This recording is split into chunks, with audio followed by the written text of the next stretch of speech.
Well, if the atmosphere was electric before, it is now red hot. David Kirk, they were saying that the All Blacks looked a little bit twitchy this morning. They look very calm to me out there now. Very calm to me, very calm indeed. I think it's a very good sign for New Zealand. I think England looked calm as well, but New Zealand came out slowly, quietly, stood together, moved around. They look as if they're thinking, they're inside themselves at the moment, thinking about their own position, their own roles. They're calm, they're confident, and that's the way New Zealand likes to play, calm and confident. And Steve, England looking very confident through the anthem. Seems as if they're determined that they're going to play this and take on the challenge and go for it. I think so, John. I was at the team hotel yesterday and they were very uptight about the game, but they've just come out here now and they look quite relaxed. They'll be well prepared. The management's done a very good job on them. Will Carling's led them from the front before, and I think there are two teams here who are at the peak of perfection, and we should see a fantastic game of rugby.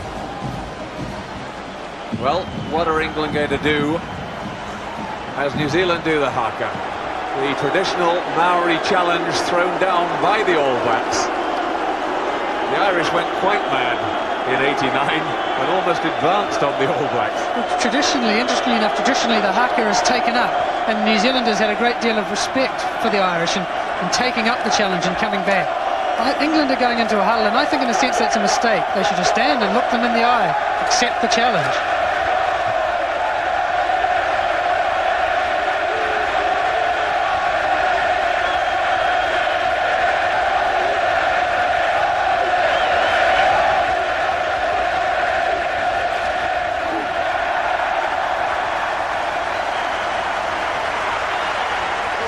England going into their own huddle, ignoring the haka, just trying to keep their concentration, not be distracted by it. There are the teams.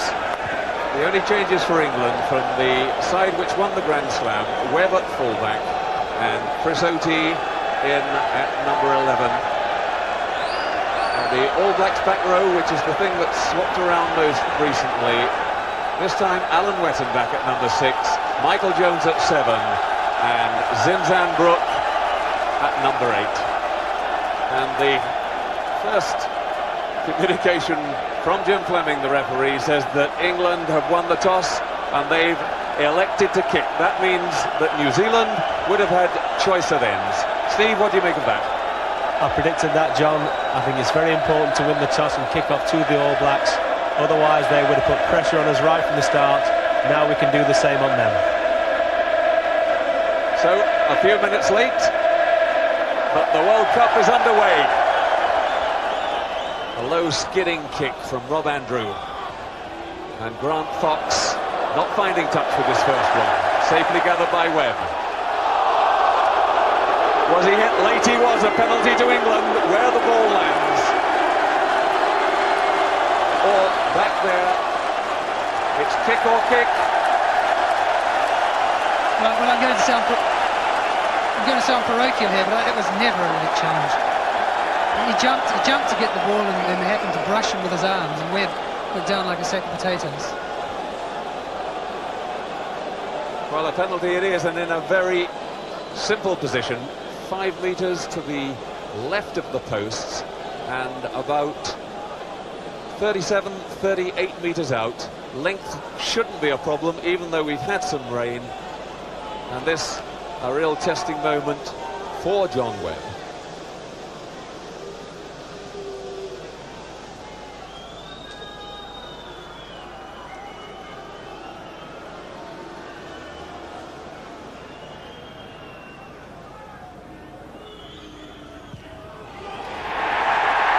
Yes, he's happy. He had a little hard look at it at first, thought he might have put it too close to the left post, but then assurance grew on his face as the ball got closer to the post. England 3, New Zealand 0. Great start for John Webb, great start for England. The tackle couldn't have been too late, the game's only 30 seconds old, but it was late enough, and as far as I'm concerned, that's a brilliant start.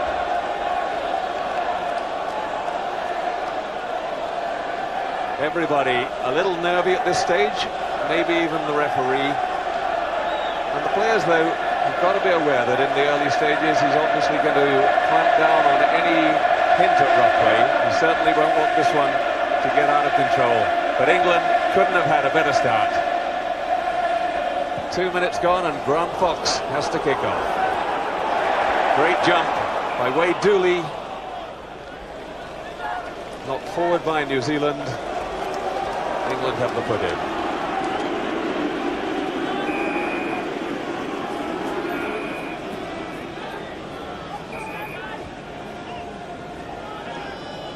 First scrum will be crucial, a very testing time for both front rows. Any advantage here could be very significant for the rest of the match. The referee insisting that both front rows come back and reform. He doesn't want any messing around in the scrum at this stage. Richard Hill with the put-in. A lot of pushing going on. They're not really allowed to do that before the ball comes in. These are really trying moments. The England pack, if they started to feel it go, certainly wouldn't have done. But Richard Hill penalised, delaying the put-in. An indirect free kick. And Grant Fox with the ball. It looks as if he's going to hoist a bomb. The up and under, yes, for the forwards to charge onto. And nobody made it their own. New Zealand have it. Basham, Fox. They miss out Mikhail. Innes caught. Well brought down by Winterbottom. And the important thing about that tackle was that England got New Zealand going backwards, so they have the put in at the scrum. The first scrum worried me though, John. England were creaking a bit there and they had to give away a free kick. But luckily the defence was sound in the centre and they've rescued it. The second scrum will be very interesting now. Jason Leonard, Brian Moore and Jeff Probyn up against the very experienced Steve McDowell, Sean Fitzpatrick and Richard Lowe. They hold the record for appearances together for a New Zealand front row. And it's a penalty for collapsing. Jason Leonard, the loose head singled out there, pulling down, and an even simpler chance for Grant Fox to level the scores. And it looks at this moment, David, as if England might be in trouble in the scrums. I think from a New Zealand perspective, it's two very, very interesting scrums. Clearly, if Jim Fleming penalised Jason Leonard for collapsing that, he really is having trouble holding the scrum up on the tight-head side for New Zealand, and it's very good news for New Zealand. Well, he certainly said he was pulling it down. Whether he was pulling it down to gain advantage or because he couldn't hold it up, we shall have to wait and see. But whatever it was, in the finer point, it's a penalty to Grant Fox in the simplest of all positions. A man who has an average of over 15 points per test, the most prolific scorer in the history of the game. 481 points for New Zealand so far in his career, and it looks to me very much as if it's going to be 484 very shortly.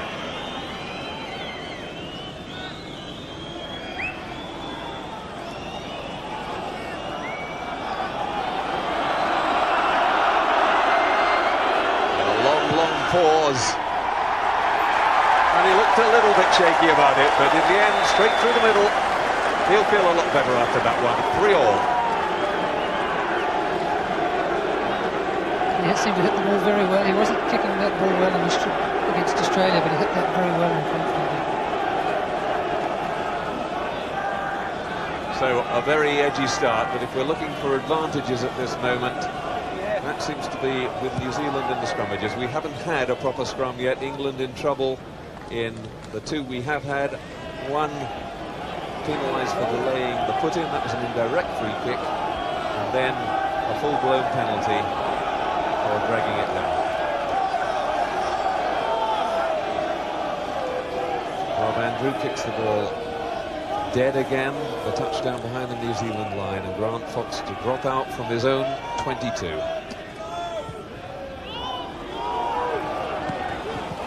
Dooley goes for it, but can't get it.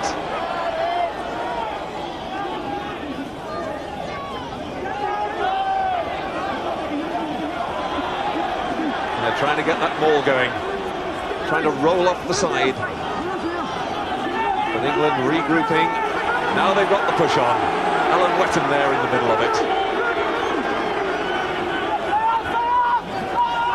Basham back to Fox. It's a bit short.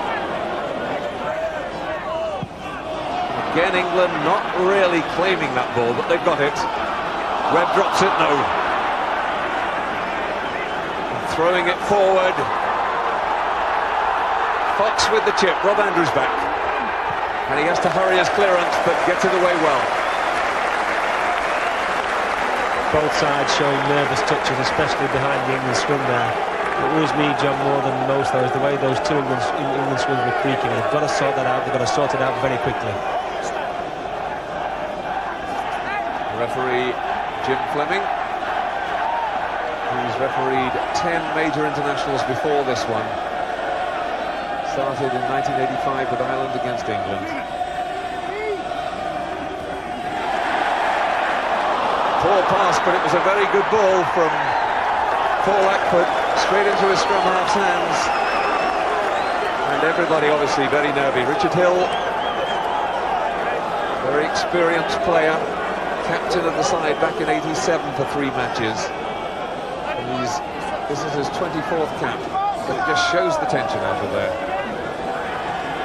Steve McDowell will be very happy with things at the moment. Standing at the front of the line out in the moment, I think longing for the next scrum. Over the top of Michael Jones. Guscott tries to pick it up, doesn't manage, and it's hacked straight to Kerwin. They do very well, but the first knock-on has been spotted by the referee. Jim Fleming calling them back as Jerry Guscott went to try and pick up that very wet, slippery ball. More mistakes behind the scrum by England. Guscott should have put a boot to that and gotten on the halfway line. He's tried to pick it up on a wet day, and now they're under real pressure. And this time, for the first time, it's the New Zealand put in the scrum. And again, England giving, if anything. Zinzan Brooke tries to go. Richards intercepts the pass. And the hooker, Brian Moore, penalised for going over the top of the ball to kill it, to stop the All Blacks winning it. Yes, unfortunately, John, England putting pressure on themselves here in this spate of play. Richard Hill passes out 500 balls a day, but unbelievably on this occasion he missed his man for the first time in probably 3 seasons. Guscott knocked on, Moore's gone over the top, and the last 5 minutes, I'm afraid, England just seems to put a lot of pressure upon themselves, and they may pay dearly for it. I think the ball's much more slippery than we might have suspected before the game. It's really going to have a major influence on the way the game needs to be played. Everyone's going to have to be very careful about the way they pass and pass into the body and keep their alignment straight. It'll be difficult to get the ball out wide quickly today.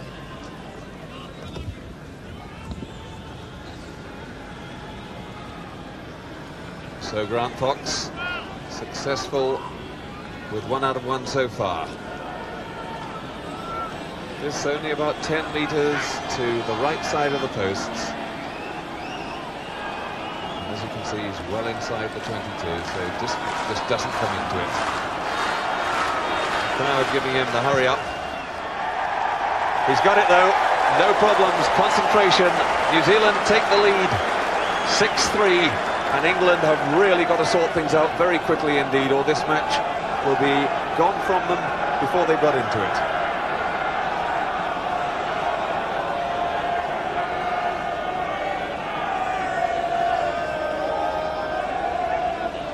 The forward platform that is stable is so important in this game. It's important in the dry, but it's even more important in the wet. Rob Andrew again going for the long kick-off. It's touchdown, so the 22 drop out. Can England get into this, and they'll feel a lot better if they can play a little bit of constructive rugby themselves.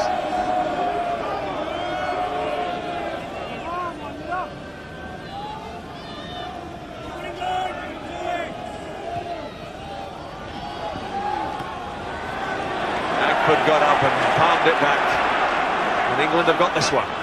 Hill putting it down the blind side, but again his kick is wild.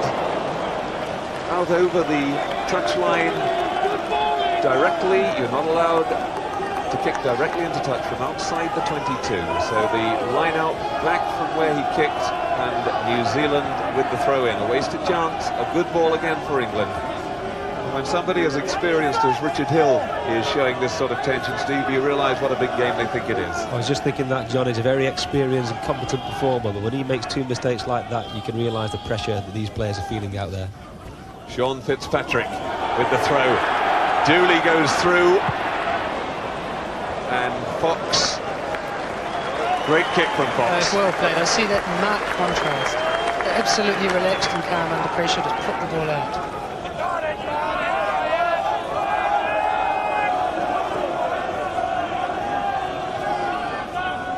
Short line out from England.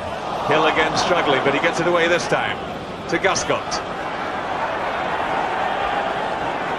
Well, they managed to set it up, even though Guscott was tackled way behind the gain line. Andrew kicking back for the open side. I fancy Oti was in front of him. Oh, but Kerwin's round him. And what a pity that Terry Wright tried to take that one, because Michael Jones was inside. Still New Zealand have it. Out to Fox, kicks for the corner.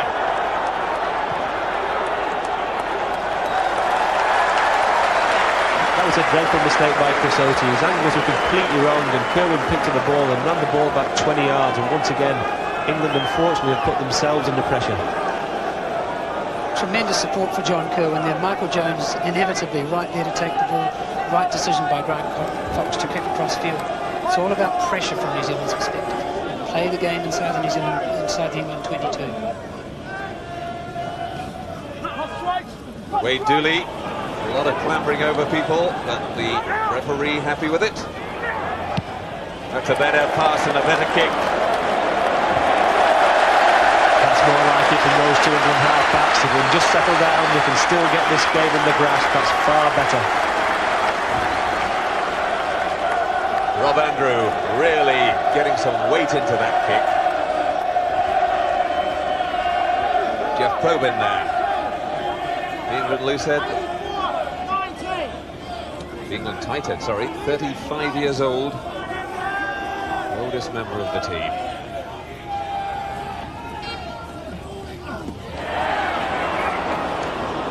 Knocked on there by Zinzan Brook. I think he's having a little complaint to the referee, saying that he was clambered all over and put into England. Now they really have got to get this scrum right. That's better. Suddenly the scrum's solid. Rory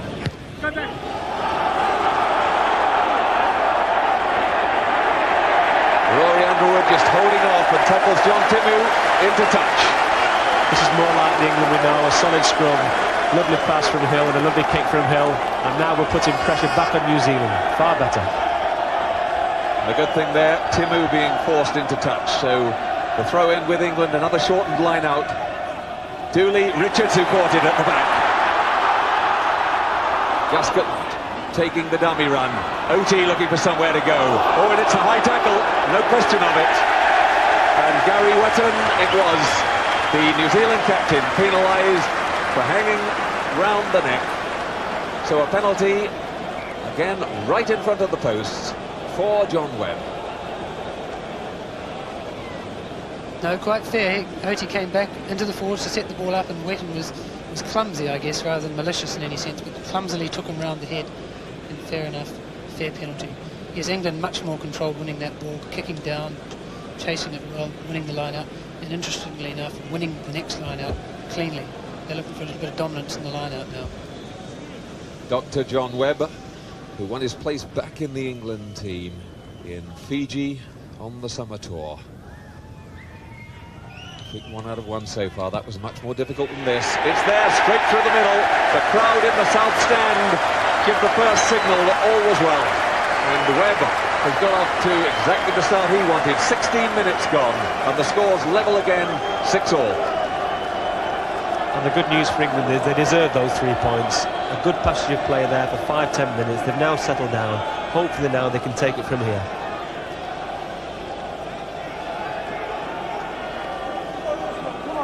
It's all been very tight and very nervous. We've seen nothing really that resembles second phase play.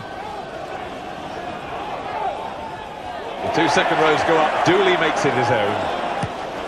Hill again working the blind side, the short side.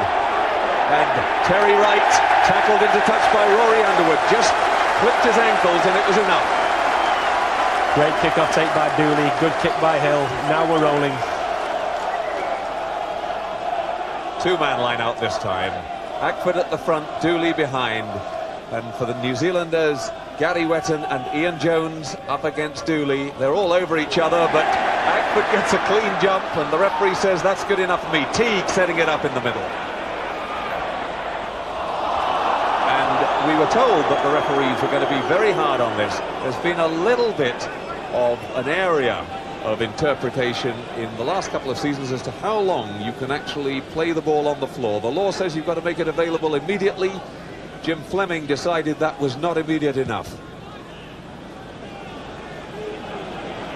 Fox puts it high. Jones gets through onto Richards, but England have it.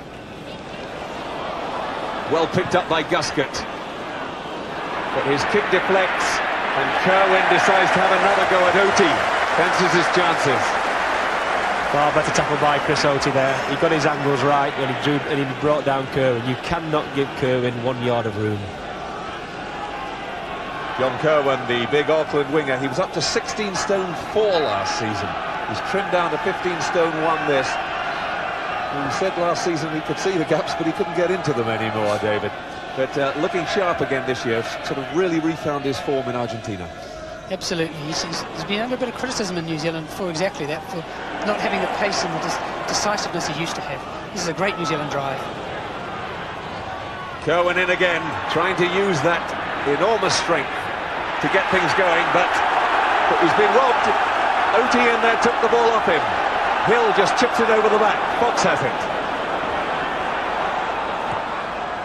And Terry Wright appearing on the left wing. Remember, he was a winger. He's got terrific pace. And John Webb gets his kick to touch away safely, but he didn't have much time, so he only makes about 10 metres.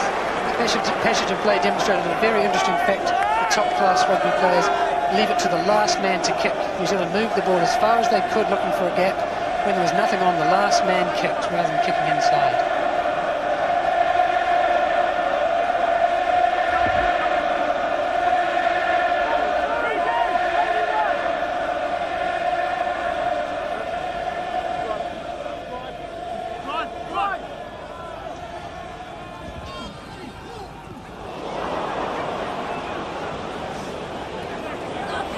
Wetton there claiming a push in the back. The referee saying that he did it intentionally.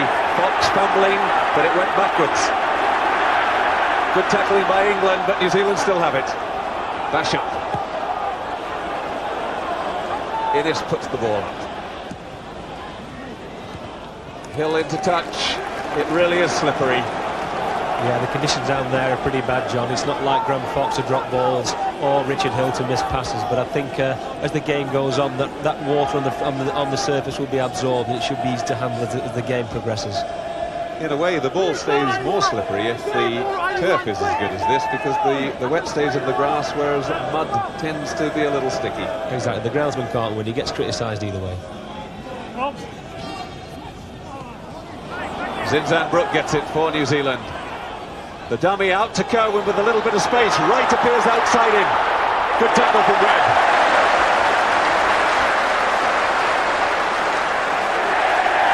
Penalty, England. Michael Jones. No, it wasn't Jones.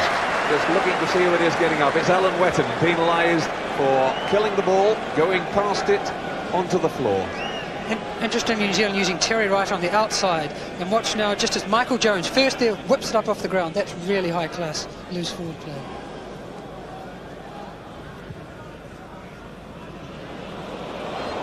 Kerwin takes it. Touch missed. Fox hoists it. It's not really far enough. But Kerwin did well to get up there. Nobody took advantage of it, but John Kerwin looking for work, going forward. From behind the player who kicked the ball, the forwards had to be put onside. It's an England scrum. Midway through the first half, 6-all.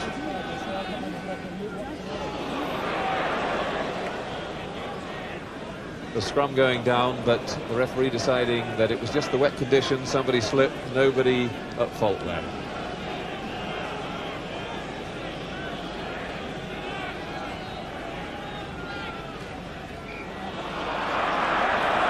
puts it in again.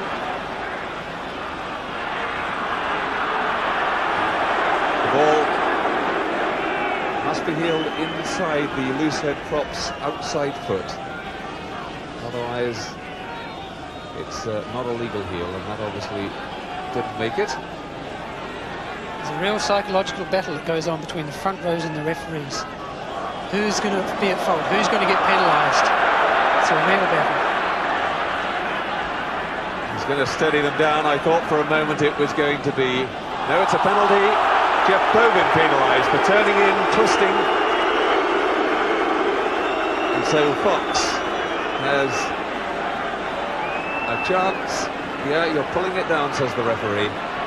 There's Roger Utley, the England coach, head in his hands, not happy at all with the way the forward play is going. Certainly England have done better in the last 10 minutes than when they started, but they're still struggling.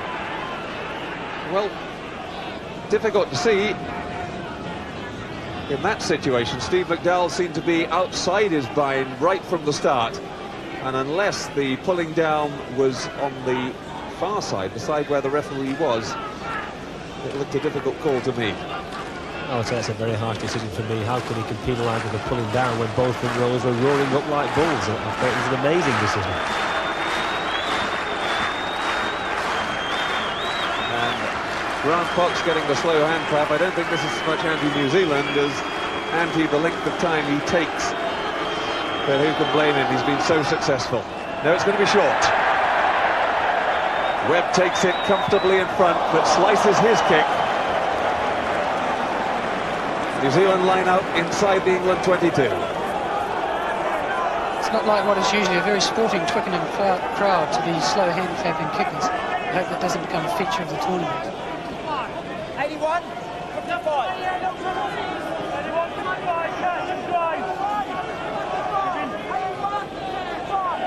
Sean Fitzpatrick, the New Zealand hooker. His father played for the All Blacks in the early 50s. It's a throw to the back again, and Jones has it cleanly.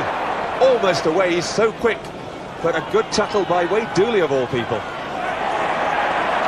England certainly burying their men when they go in for those tackles. That's one thing that is very decisive. They might look a little tentative in other areas, but they really are knocking their men down. England tackling one outside. New Zealand got past them once, but that was round the outside. And I think New Zealand maybe look to do that again because there's no room down the middle. There you saw Rob Andrews' value as an outside half. Was he making a really big tackle? New Zealand holding the ball this time, perhaps building for a second shove. Dean Richards up the back. If they were to turn it on now, they could possibly go through, but instead they roll it off the side. And Peter Winterbottom being called out. That will be a penalty to New Zealand, I'm sure. Yes, the referee ruling that that was a punch. He was right, John. We could see it from here. Very, very silly from a guy as experienced as Peter Winterbottom.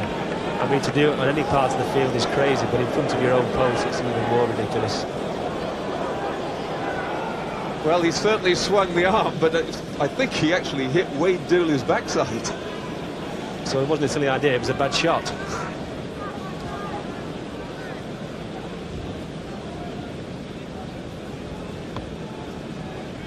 So, Grant Fox's fourth penalty.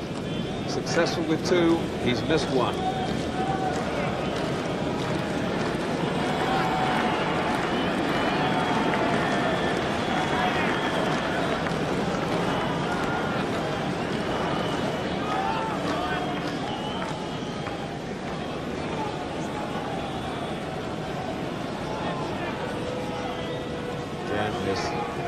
Very studied build-up to the kick, that funny little shake of the arms, and right through the middle, and that takes his total to 490. England have got to learn that lesson. You certainly can't give away stupid penalties that were unnecessary. That ball was dead, it was a waste of 3 points. Absolutely. Interesting point about Grant Fox's kicking style and rhythm. Some years ago he was going through a bad patch and he took advice from a sports psychologist who got him into a very definite rhythm. He does exactly the same thing every time, same number of breaths, some number of paces, and he's in a real groove. So So a tight, tense match, exactly as we thought. The New Zealanders have the edge. 27 minutes gone in the first half.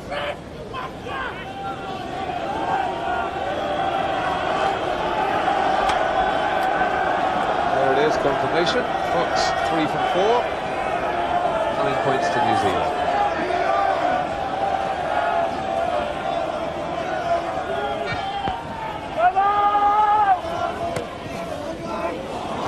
Ian Jones getting in there to win the ball for New Zealand. Dash it back to Fox. And they make about 10 metres. René Orque, the touch judge on this side from France. 2 Scotsmen.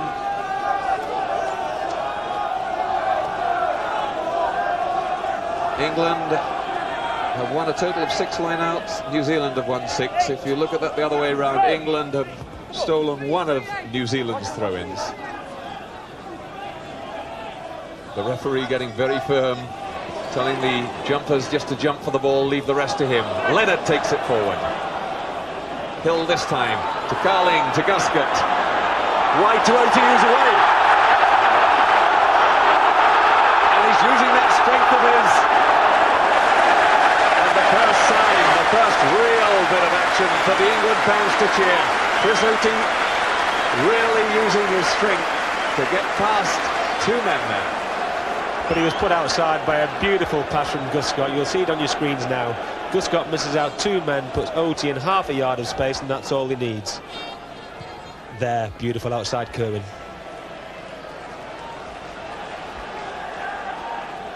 And that will give him a little bit of confidence, because one of the people he ran through at the end there was Terry Wright, the New Zealand fullback, who's very slight to look at. And if he feels he can go through him, he'll put his ears back and go for it. Well, Otis 14 stone, Terry Wright's about 3 stone wet through, so it shouldn't be a really fair physical contest, should it? Well, we'll give him 12.5 stone. England with the ball again. Up and under from Rob Andrew, and Guscott almost got that. Knocked on by New Zealand first, so England. No, the referee in fact giving it the other way. I thought he was giving the knock on against the All Blacks, but he's given it against Jeremy Guscott.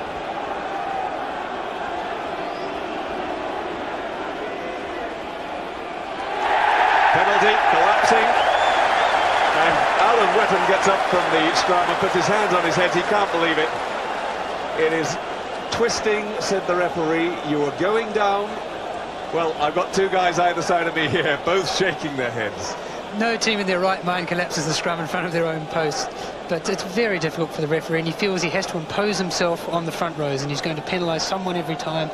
I guess the trick is don't be in front of your post when he penalises you. Of course, what the detractors from that would say is that precisely because the referee wouldn't expect you to go down in front of your post, sometimes those wily old boys in the front row do exactly that. Well, it's very dark in there, John. I'm sure John Fleming can't see what's happening. I think he must be playing it by numbers at the moment, but at least it's equalled it out anyway. He's got it. John Webb, 3 out of 3 for him, and the score's 9-9. It's anybody's match, but England showing a few attacks of promise in the last few minutes. We're into the last 10 minutes of the first half. This may not be the most spectacular match I've ever seen, but my God, what an absorbing contest. 2 teams totally equal. There's not going to be 3 points in this at the end. I have to say, I think that there'll be about 6 in it. I think something's going to happen soon. A try and some sustained pressure could see one side go ahead. And again, problems in drawing that ball in. But the New Zealand fly hack went straight into touch, so England get a line out just about where the ball landed in any case. Richard Lowe, a big prop from Waikato. He's back at 6. Michael Jones just come forward to 7. Zinzan Brooks gone back to 8. Wade Dooley pulling back. Number 6 Alan Whetton penalised. Wade Dooley smiles in approval. He liked that decision.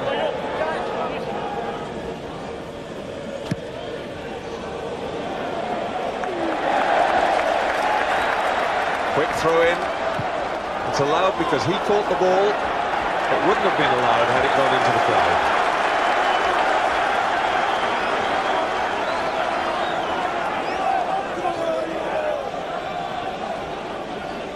Now the ball boy quickly given the thrower in a second ball to use. That would not have been allowed, but as he caught the ball in touch, retrieved it and made the throw in, that was fine.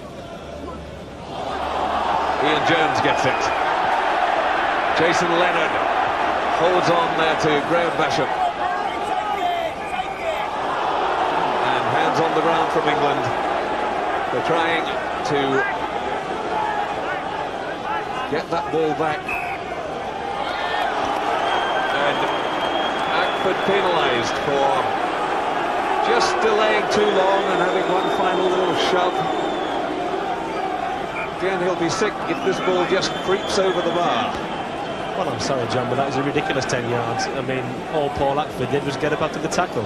He didn't do anything illegal, and suddenly Jim Fleming's given another 10 yards to the All Blacks. I certainly hope this doesn't go over. It will be totally without any cause of justice. This really is right at the range of Grant Fox's kicking. I have a feeling he won't have the legs for this one. Hope you're right, David. Well, Grant Fox now with his first real tester. He had one wide on the right that he didn't get anywhere near the length on. This is from his right side. Just watch the routine again.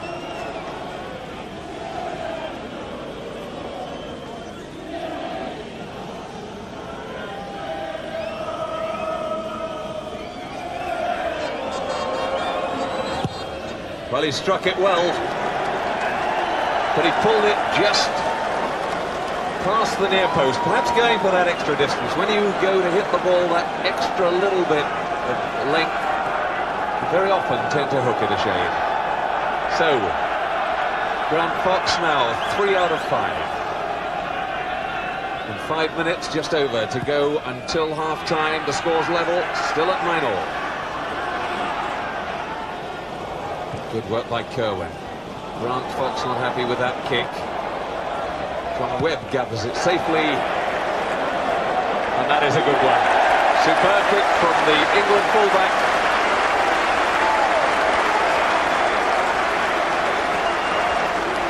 The first man there was Dean Richards. He's either quicker than we thought or he reads the game very well. I think he took the shortcut there, Steve.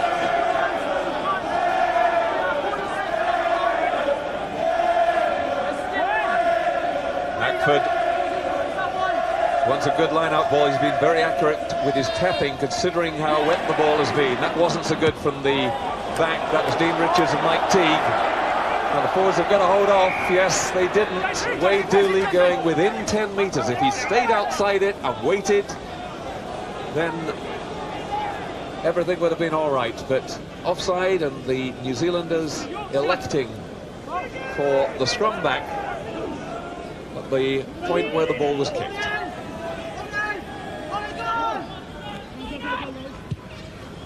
Grant Fox hoists it, and a bit of trouble off the ball. Chris Otey holding on to it well. Did he get it back the right side? It looks as if he perhaps did. He's got to come back quicker, says the referee Jim Fleming. And he's given the scrum to the All Blacks because they were going forward. There was a little scuffle off the ball there, and the referee going over to his touch judge, Rene Oke, who of course had a good view of that while Jim Fleming was following the play.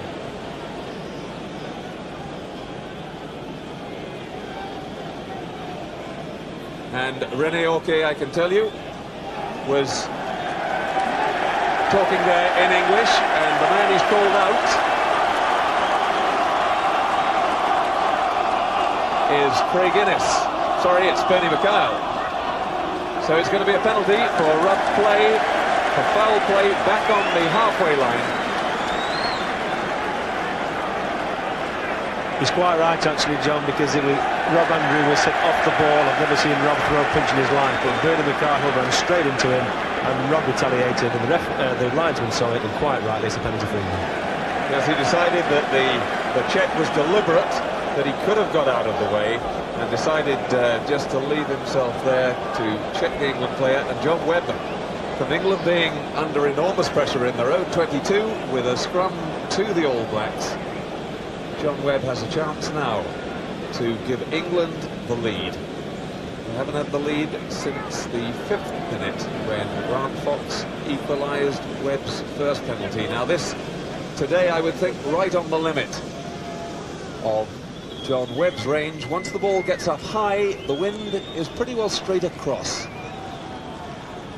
But Twickenham swirls in all sorts of ways before it gets up there. He's not long enough. And he was wide as well.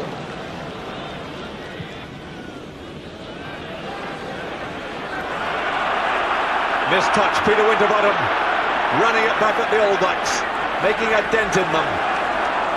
No scrum half there. The ball was out, Zinzan Brook nowhere near offside. And Ackford making it his own, but he couldn't quite. Just knocked it on when England were winning a good ball. Trying to hurry it back. The crowd don't like it, but I think the referee was right. He's quite clearly knocked on. What is very interesting and a bit disturbing for New Zealand is that Grant Fox is not his usual meticulously accurate self. He's missed touch a couple of times, some of his kicks aren't deep enough. Oh, and a free kick given against the All Blacks for not putting the ball in straight. In the old days that would have been a penalty, now it's a free kick. But that's bad enough, because England have got a number of set plays worked out from this situation. What are they going to go for? It's all the way back to Rob Andrew. Goes for the drop goal, he's got it! The little tap penalty from Richard Hill feeds Rob Andrew in a very deep position. And the outside half putting the ball over, getting his 13th drop goal for England. And right on half-time, couldn't be a better time to score any points, but a drop goal there from a cricket free from the scrum. I mean, how many times do you see nowadays cricket feeds at scrum? So really, it was a manna from heaven for England.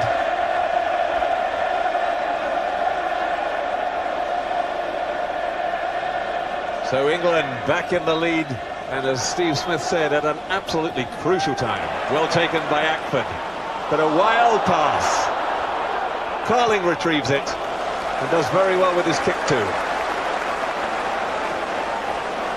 And Richard Hill looking back at Rob Andrew. Rob Andrew saying, OK, calm it down, neither of us at fault. And half-time called. England, I'm sure, very pleased to hear that whistle. 3 penalties each.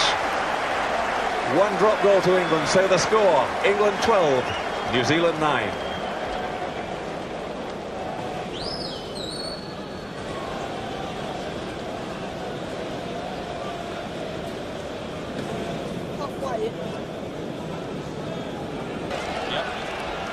And there's the territorial advantage. Look at that, New Zealand well over 50%, 60 plus. England, though, have the lead, so on that score, they've been lucky. And as far as possession goes, that's the more important one in many ways. It's been absolutely 50-50. So England have been put under pressure territorially, but no problems now with their possession. And the second half, off it goes.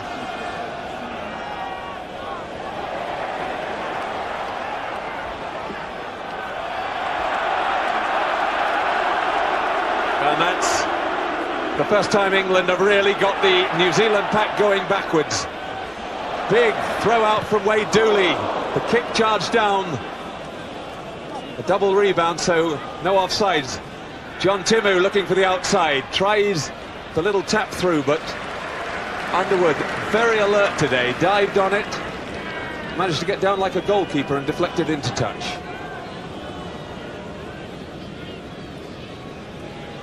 Steve Smith in the white corner. That was encouraging too, right at the top of the half.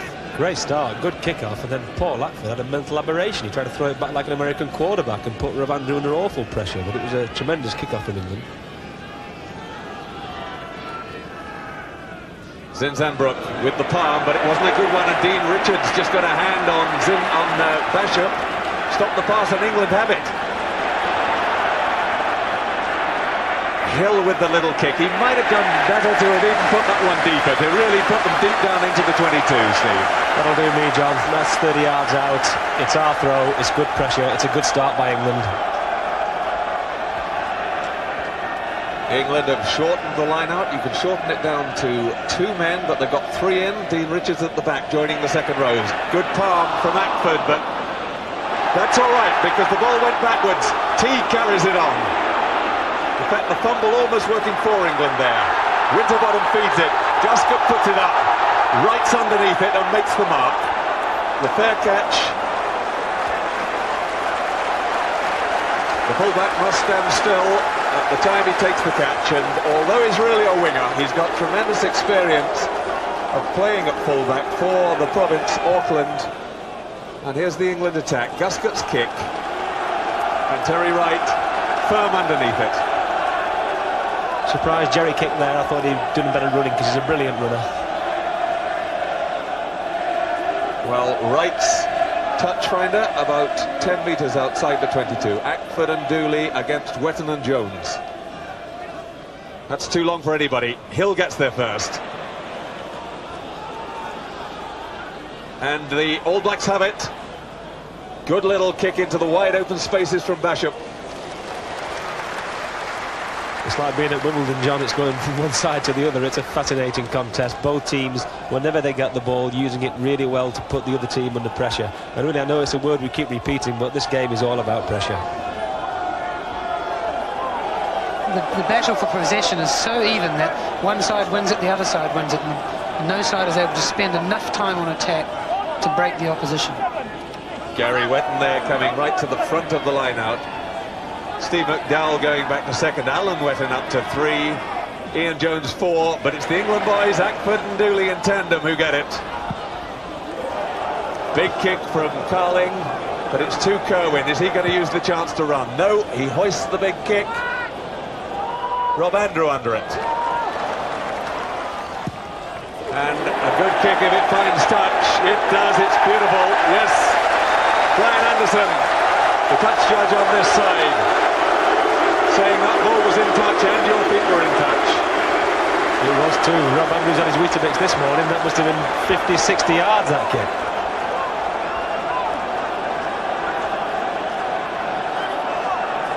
It really was a tremendous kick because the angle wasn't that great. From 6 or 7 metres in from touch, he's put it certainly 60.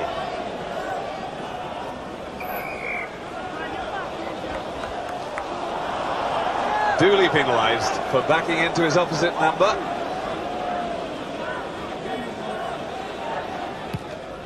Grant Fox takes a quick one and hoists it.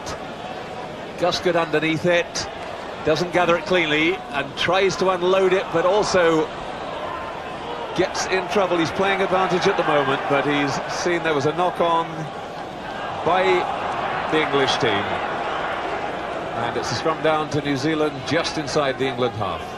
This is something I thought New Zealand would try to do from the beginning. Let's play the game at their pace to try and quicken the game up. Grant Fox attempted it to do then, tapping it and kicking it high quickly, increasing the tempo. England like to play from set piece to set piece, use the lines, and they've done that effectively.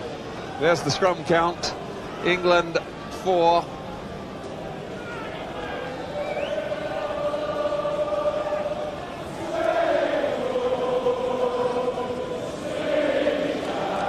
England only winning 1 scrum there, the others ending up in penalties.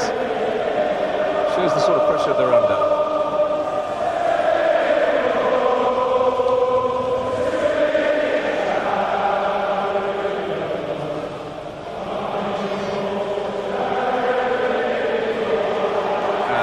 Scrum has turned through 90 degrees, so the referee resets it. This is a law brought in a couple of seasons ago for safety. Stop the scrum wheeling and players going to ground. Trying to get the ball wide. Kerwin out to right, but he's got nowhere to go. They've wrapped him up. Now can the England forwards get in behind and move them forward? That's the important thing. It goes down.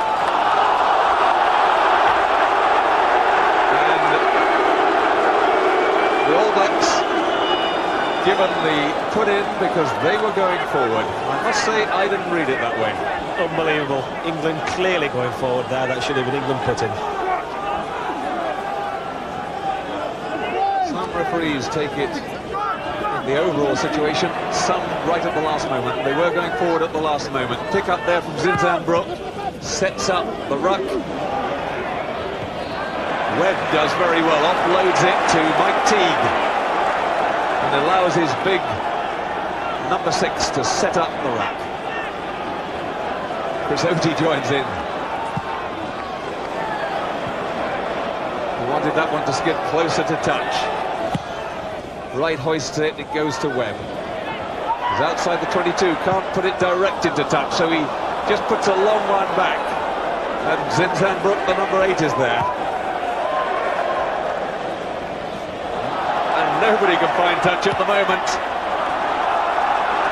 John Webb up under it, he's put everybody onside. Bishop tried to run, but hit tremendously by Peter Winterbottom. And the New Zealanders in trouble.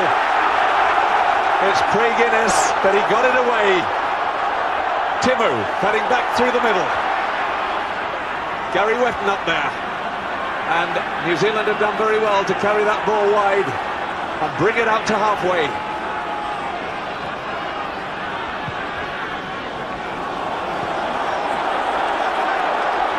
Chris Oatey coming back.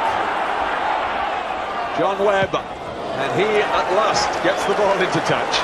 This is precisely the tempo which New Zealand needs to establish on the game. Moving the ball wide, backing up, keeping the ball in the hand.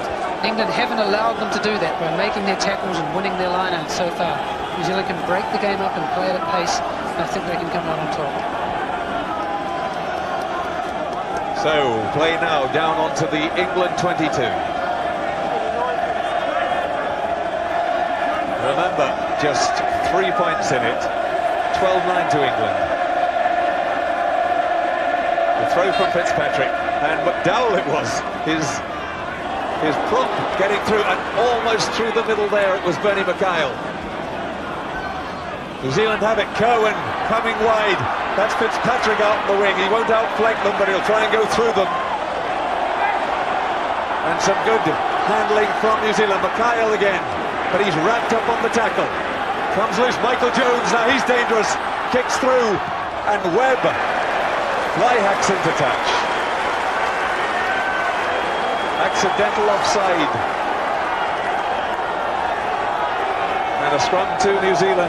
Kicked the ball into his own man, accidentally. His own player couldn't get out of the way of it. So it's a scrum to New Zealand, they're only about 5 metres out. Are they going to try and go for the big shove? Brook has picked up. He gets just far enough forward to set up the run. Lowe giving it a go. And Bishop this time feeds it out. And they try to get that one away, but Hill and Guscott getting in each other's way, but the ball did not go forward, says the referee. Well, a crucial opportunity for New Zealand. It's so difficult to move the ball from a static position. Because they tried to run the ball short and close from the scrum, they gave themselves very little opportunity to get the ball wide from the second phase. The backs were up very flat. And Steve, again, the thing that started that, from England's point of view, that escape from a very difficult position, was tremendous defence.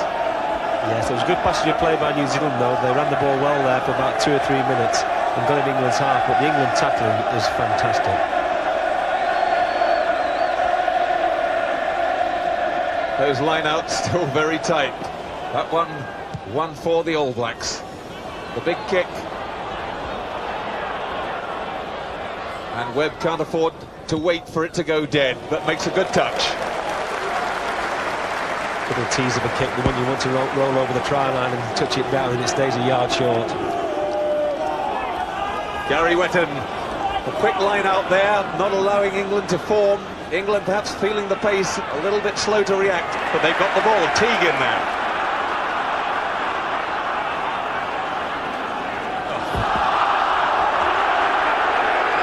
This is precisely what I thought New Zealand had to do, throw the ball in quickly to the line-out.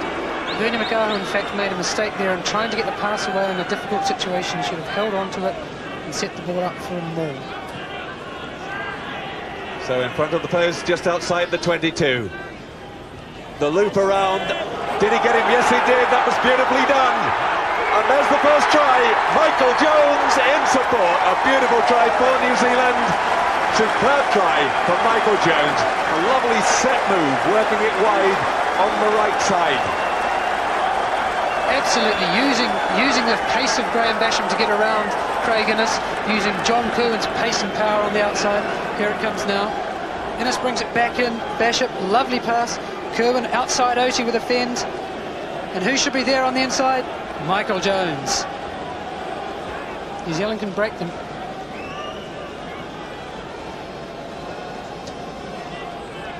Here it is, that lovely loop around. Kerwin was always outside Oti. Webb did well with the tackle, but Michael Jones, having kept that run, knowing exactly what to expect, if Kerwin wasn't caught, he was always going to get that inside pass. Superb try. It took a long time coming. 12 minutes gone now in the second half.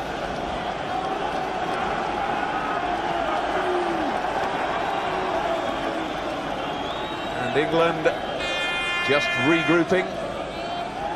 Fox with a conversion. He'd love this to go over to take them 3 points clear. They're 1 point in the lead now. 13-12.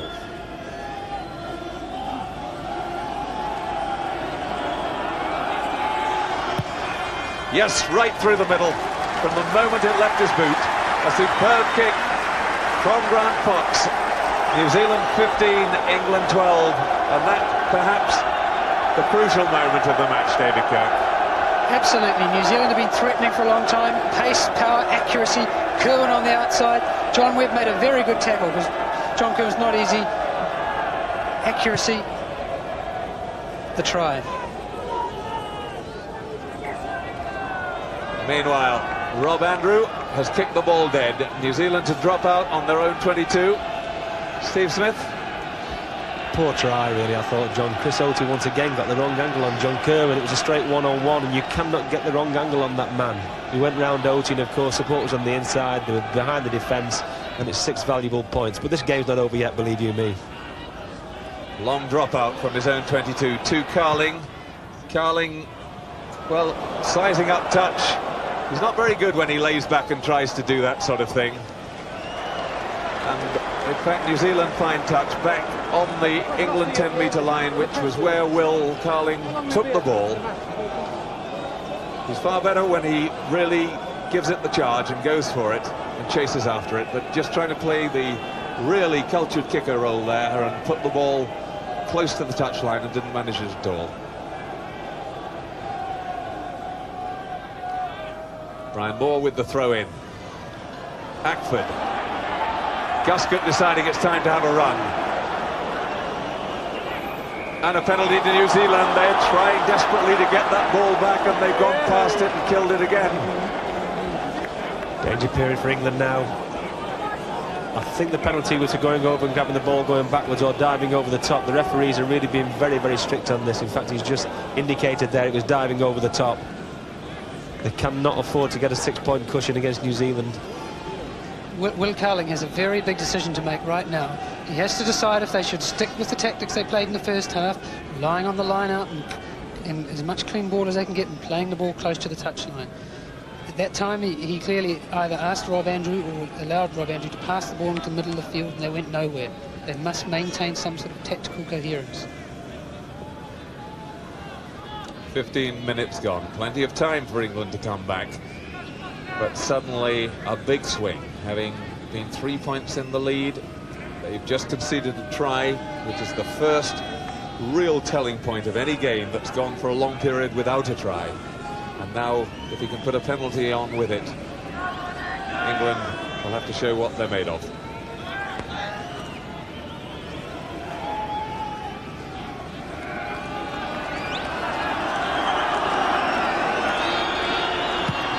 Ball was just falling as he went to kick it, I think, but he still went through it and got it over. There's Grizz Wiley, Alex Wiley, a little happier now. He'll never show much emotion, but Grant Fox gives New Zealand now the 6-point cushion And that becomes crucial because England would have to now score twice to take the lead.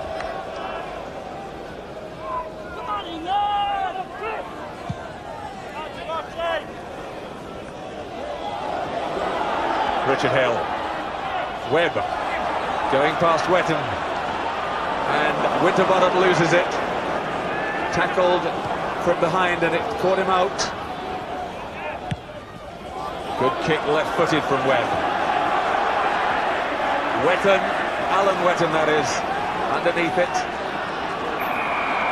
And Ray Dooley claiming he went through with the ball, but offside given against him. The big second row, 6'8" of him. Again they've hoisted it, trying to put England under pressure. Winterbottom takes it well though. Rory Underwood, who hasn't really seen the ball, and this time it's only to clear to touch. Again, pace is the key word in New Zealand's armoury at the moment. They want to play the game at pace, keep the ball moving, kick it if they get a penalty, kick it in play. There he is, England's most capped player and the record try scorer, but he's had no opportunity so far in this game.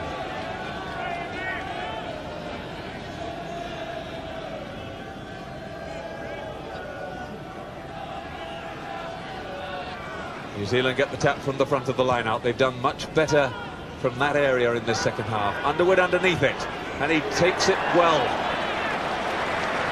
Really strong and firm under that ball, despite the attention of John Timu, and makes the fair catch. Finds a safe touch. And England now needs some ball to begin to put the pressure on New Zealand, but it's a New Zealand throw-in at the moment, and they've been doing rather better from the front of the line out.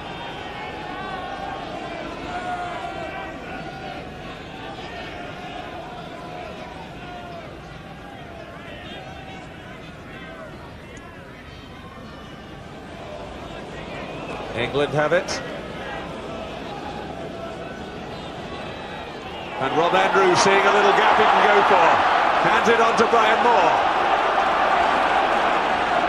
He only goes very occasionally, the England outside half, but when he does, Gus Cook gets there in support of OT, who found no change out of Kerwin. And number 7, Peter Winterbottom, penalised for going past the ball and killing it. He must stay on his feet. There's no way, Johnny. He was not going past the ball, he was not killing the ball, he was going on the ball and it was coming back England's side. I think the penalty was for obstruction. If you watch carefully, he comes and knocks someone off the ball as they're coming. There. Pushing the car out of the way.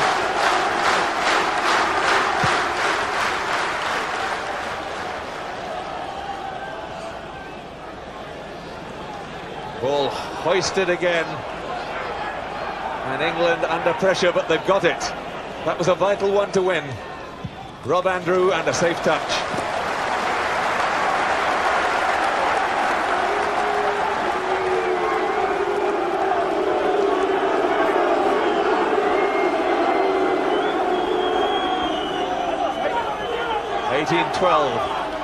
to New Zealand. We're coming up to the three-quarter way through mark. Almost 60 minutes gone. And a real struggle there in the front. Oh, and that was given against Paulak, but it could just as easily have gone the other way because he was lent into, but it gives Grant Fox another chance. When things aren't going your way, things aren't going your way. We'll now see how good this England side is because they've got to dig deep here. Well, Ackford going across, he couldn't complain about it. They seem to be coming from both sides, and I think I'd have liked to have seen the referee keep them a little more separate.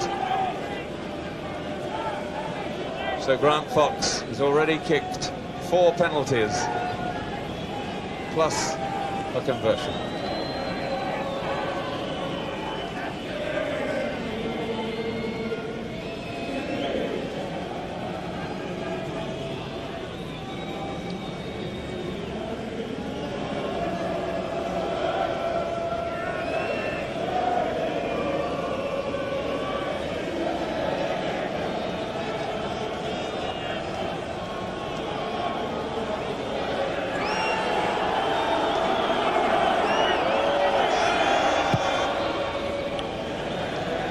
Has he got it there? It's hit the post. Come back to Carling. And the England captain's missed touch. This could be dangerous. England need cover on the right.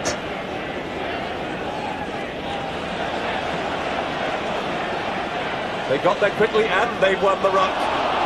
The referee saying the ball was out. No New Zealander offside.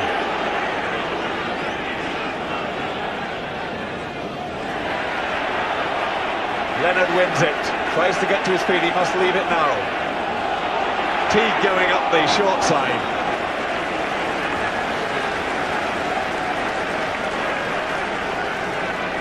Mike Teague from Gloucester, man of the series on the Lions tour to Australia in 1989.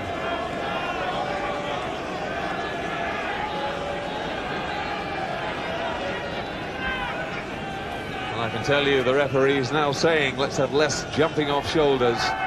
The possession now has gone to 61% New Zealand, 39% England. And we know what it was at half-time, 50-50.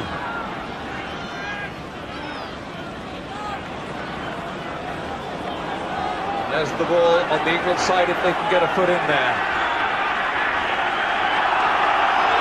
The crowd hate it because it looked as if it might come back England's way, but it was New Zealand that had the momentum. But once again, Rene Oke's flag is up, and if this is against England, that is a penalty in a very kickable position.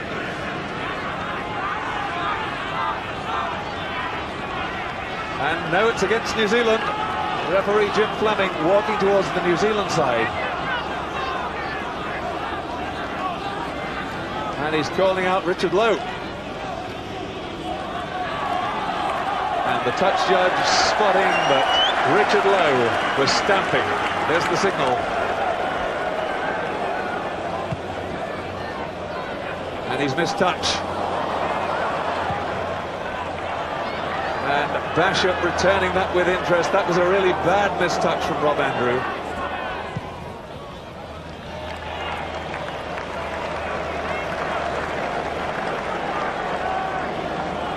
John Webb making touch on the far side.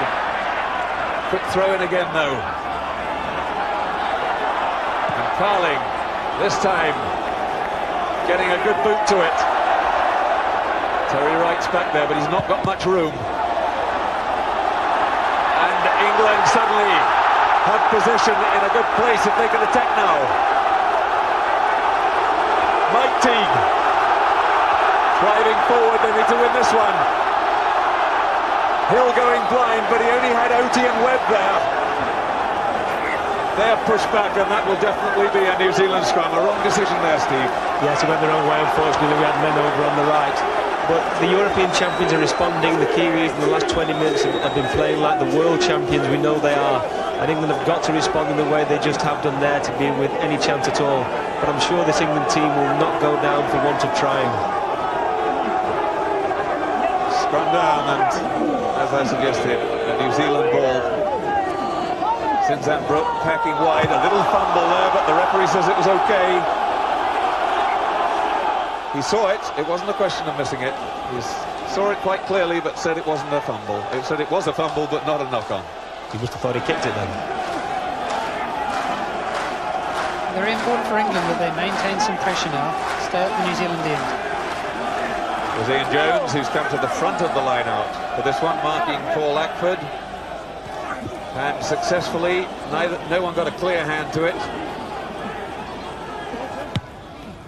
But Basham doing very well, making 30 metres there down the line from a very narrow angle. Just what England didn't want, to lose the ball on their own line-out and then be back in their own half.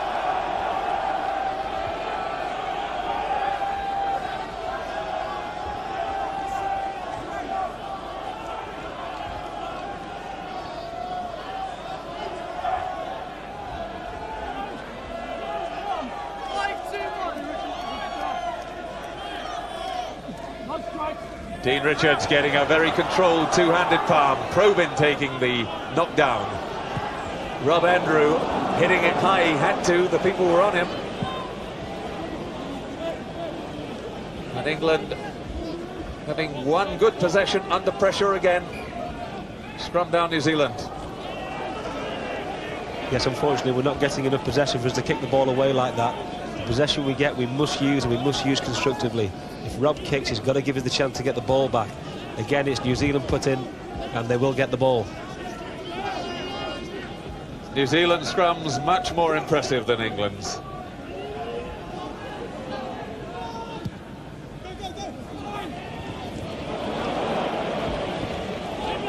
John Webb forgetting where he was for a moment, digging his foot in as if to make a mark, but realising then that he couldn't make one outside the 22, and he covered up well.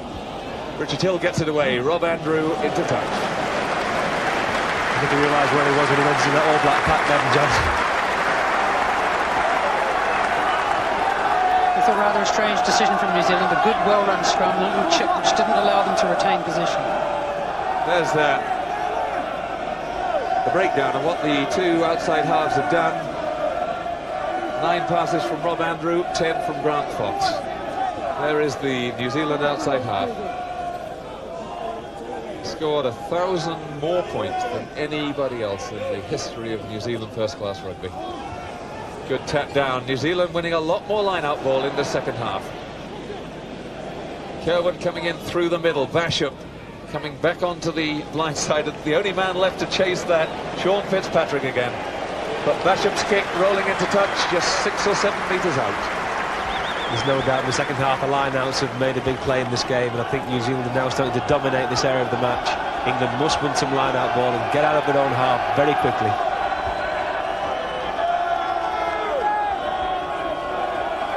Minutes gone in the second half, 12 minutes to go. England not out of reach, but certainly under pressure.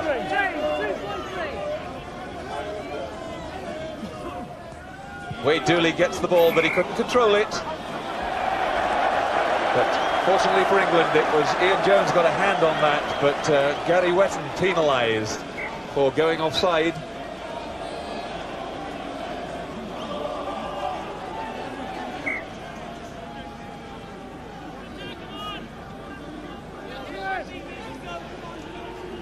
So the first real injury in the whole game. Zinzanbrook in trouble. Just coming off, needs some treatment. The score 18-12 to New Zealand. With the former England captain Steve Smith. Steve, England have got to work it hard now to really turn this game around, haven't they? Yes, 10 minutes to go. They're on the halfway line. They must win some line-out ball. They must get into the New Zealand 25-yard line, and they must put the pressure back on the Kiwis. If there is a substitute, it's bound to be Andy Earl. Flanker, who played in the first test against Australia this summer. Good run through the middle from good possession from the line-out. Again, Teague getting in there. But can England actually turn it into possession? Yet again, it looks as if the scrum is going to New Zealand, and England knock on. And a replacement coming on, Andy Earl it is, number 19. This will be his 10th cap, the farmer from Canterbury.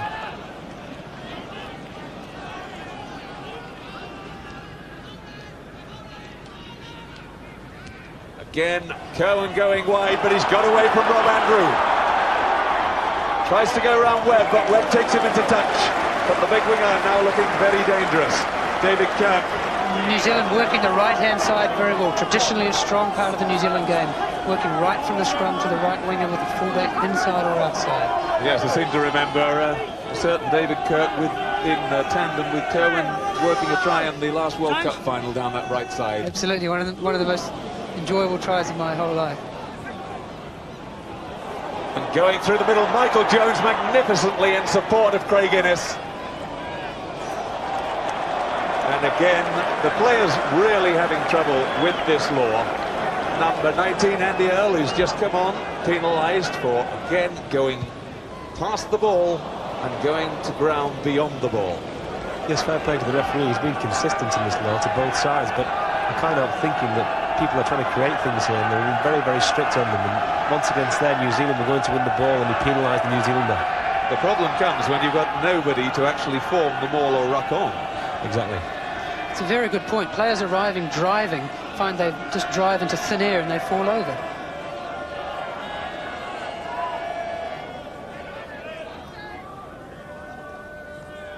Richards gets it for England. Rob Andrew again trying to go through the middle. He's got space.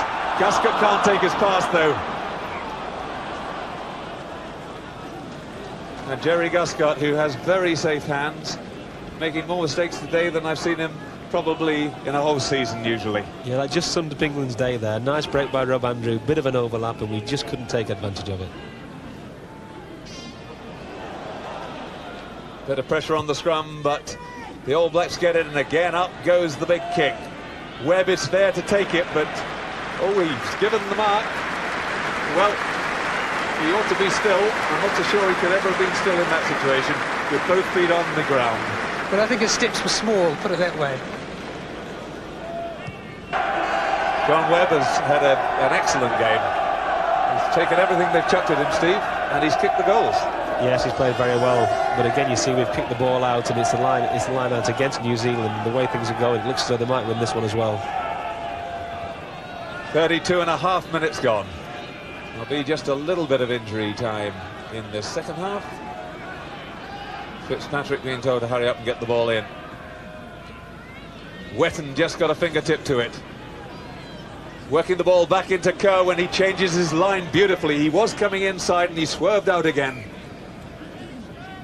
And New Zealand doing what they do best, holding on to possession. They treat it as being so precious, David.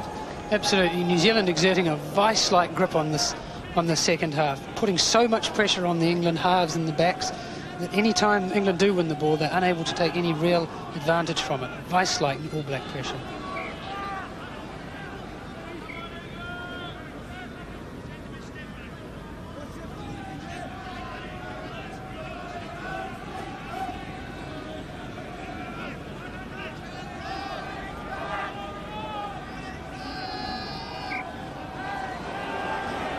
And the referee having troubles here setting the scrum, telling England to get back, and they don't feel like it at this stage. But now, there we are, at last. They're tucked in.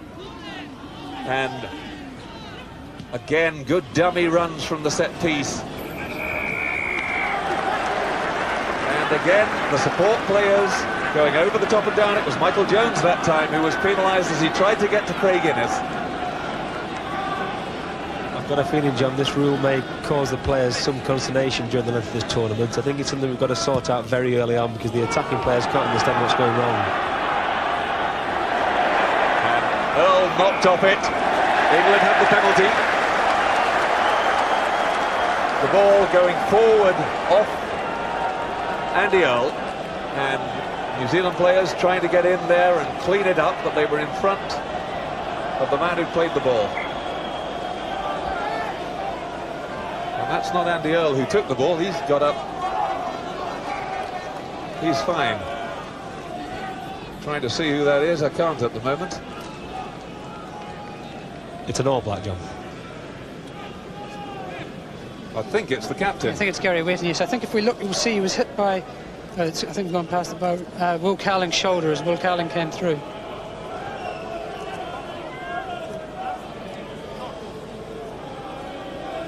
And there, Gary Wetton impassively looking on Alex Wiley. Gary Wetton winning today his 53rd cap, just 2 off Colin Mee's record. And he's looking a bit fragile. England electing to take the kick at goal. John Webb, it's a difficult kick, 15 metres in, just inside the 10-metre line. Steve Smith, 5 minutes to go, a wise decision? I think he's right, John, especially obviously the kick goes over because there's only 5 minutes to go, but if it can go over, there's 3 points in it. We've got to get back in their half, and who knows, anything can happen. First thing first, though, he's got to get the kick. If he doesn't get the kick, it's a bad decision. Roger Utley, hand over mouth, right at the back of the crowd there. No, that's going wide. He sliced it a bit. The first one he's missed. But touch not found. Peter Winterbottom underneath it. I'd like to have seen it come in field. He's passed it in instead. Richards being bundled towards touch. And the touch judges flag up. England unhappy about that because they had the ball. Rightly so. I think the touch judge misread it, and the ball had actually been passed infield when he thought the players carrying it had gone over the touchline.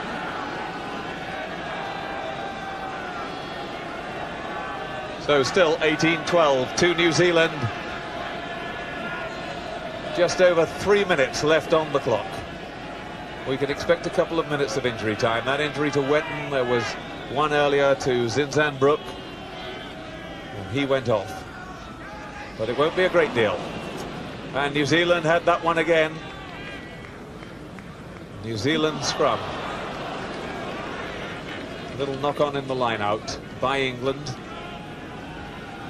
Yes, that's why they're killing us, John, in those line-outs. Really, unless we can get some line-out possession in the next 5 minutes, then we're going to be really struggling. Back to Fox. And into touch over Rory Underwood's head. Rather dejected-looking Rory Underwood just jogging back as the ball bounced over his head. Will Carling really must rally his men for one final thrust, otherwise it's all over. Yes, that was a little lackadaisical, because a rugby ball, as we all know, once it's bounced, it could go anywhere. But Underwood trusting that ball to go into touch, which it did. On the England 10-metre line, Dooley Palms. On, Rob Andrew turns it from bad ball into good ball.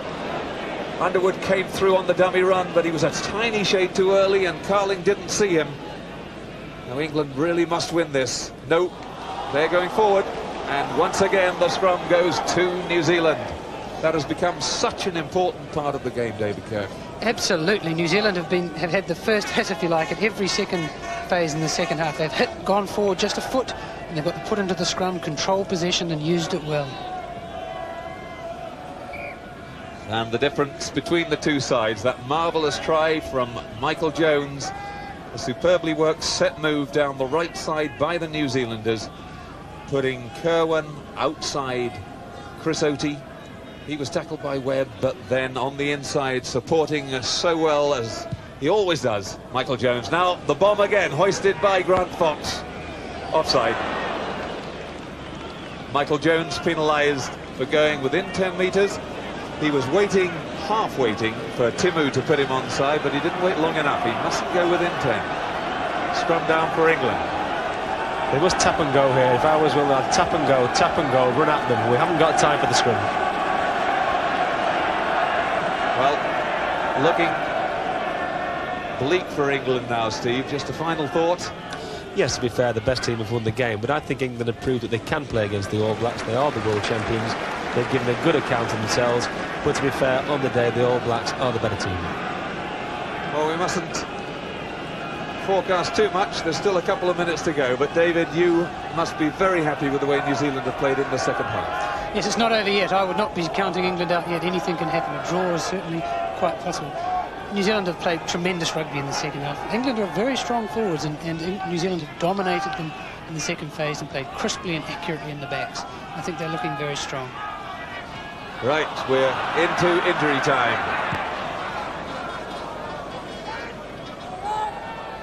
Underwood takes it cleanly.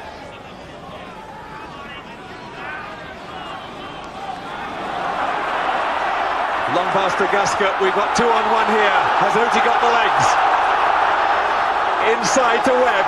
Carling, but he can't hold on to it. England should win this, though. They do. Goes to Gasket in a little bit of room. He burrows inside. The first chance he's really had to run. England still have it. And a good tackle there, a big tackle. That was Craig Innes. Craig Innes spoiling the chance. England just dallying a shade too long, and Craig Innes going in there and hammering his man, and that's the chance gone. That was possibly England's last chance at an attack. Just a minute of injury time has been played. And remember, theoretically, these two teams could meet again in the World Cup final back here at Twickenham on November the 2nd. England losing this one, have a difficult task. Jerry Gasket getting away Cohen doing very well just to get him. England, if they do lose this, now almost certain to finish second in the group. They'll have to go to France probably then for the quarter-final. A much more difficult task. And Jim Fleming blows the final whistle. He played only a minute and a half. The final score, the World Cup holders, New Zealand 18, England 12. So New Zealand draw first blood in Group 1. Will Carling, 18-12. What a sort of overture was that for England's World Cup? Well, I think we'll be disappointed really that we didn't maintain any kind of control on the game. We couldn't get any pattern going. I think we struggled, to control the ball that we got, and we weren't getting enough. So there were good points, but overall, obviously disappointing to lose. It was plain at the start. Despite your experience, there were a lot of nerves out there. Yes, I think we were rushing a lot of things. We weren't as closed down as I think people were imagined that what we were going to be, and so we were slicing a few kicks, spraying a few balls around, and it wasn't particularly necessary, so we put ourselves under more pressure than really we should have been under. I think we would like to play it a bit differently, but it was pretty hard out there. England play a certain game which is not conducive to sort of seeing the ball played a bit more, and of course they're very strict on the refereeing, and so overall we're just pleased to get the win, and I'm sure we can build from here. So you're saying that you weren't entirely able to play the sort of game plan that you went into the match with? No, and credit to England because of that. They shut us down for a while there. We took a long time to settle. We couldn't get the scrum game, we couldn't get the ball game. We weren't going from phase to phase to phase. It was very broken, very disjointed until that second half, and really that first 30 minutes was great. No, it wasn't a disaster. I think, it's the beginning of a tournament. We'd like to believe we're going to be in it for a while, and certainly we can get better. And I'd like to believe if we played them again after that experience, then we would do much better than that. So a lot of promising things as well.